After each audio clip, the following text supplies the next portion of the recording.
The secret to a healthy relationship, separate bedrooms. According to a new study from Toronto's Ryerson University, 30 to 40% of couples actually sleep apart at night, and researchers say they're sleeping better. Relationship expert Mayumi Muller here to talk about this. Thanks for coming in.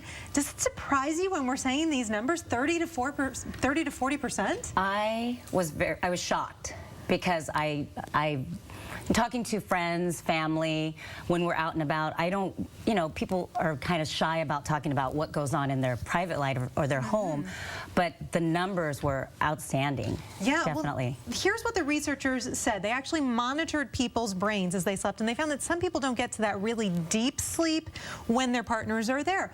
But you and I were just saying, so there is a medical reason, but it seems like not something, if people are doing this, it doesn't seem like something that people are comfortable talking about saying they're doing it. Absolutely. And if there is a medical reason, we have to work that process out with your partner. But just like myself, I can understand sometimes in the bedroom it can get kind of crazy and hectic. You have your kids, trying to get them to sleep. You've got water bottles on the side of your bed, bills. It's just not that environment of like being in a hotel room where it's just quiet and peaceful. And I understand interrupted sleep.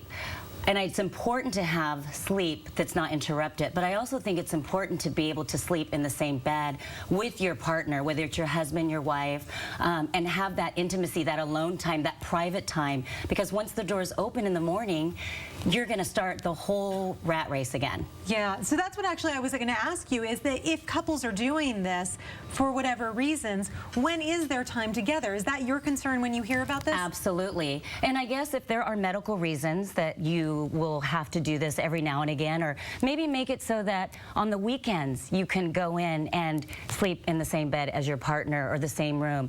Coffee is always a great time to talk before the kids get up in the morning.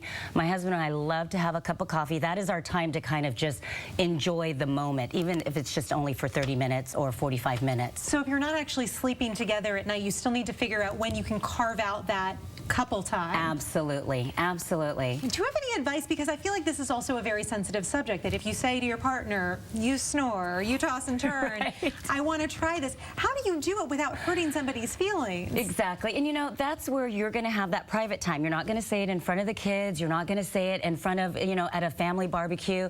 But I would say that you want to let your partner know that, hey, you're concerned for them, because if they're snoring or they're tossing and turning, they're not getting a good sleep either. And so if you can talk in private, you're a couple, right? You've been married, you're dating, you should be able to have that conversation and both understand where you're going to meet. I guess that's the thing, whatever kind of couple relationship you have, you need to figure out what works for each of you. Absolutely. And then it's really, I guess in some ways, nobody else's business, right? Absolutely. Well, good. Mayumi Muller here to talk about this idea. It is surprising to me that so many people are... Surprising to me. Not you, though. You say you like having your husband right there. I like my husband in my bed, and for most relationships, I think that that's the healthiest way. All right. Thanks for joining us. Thank you. Matt, we're going to send it over to you.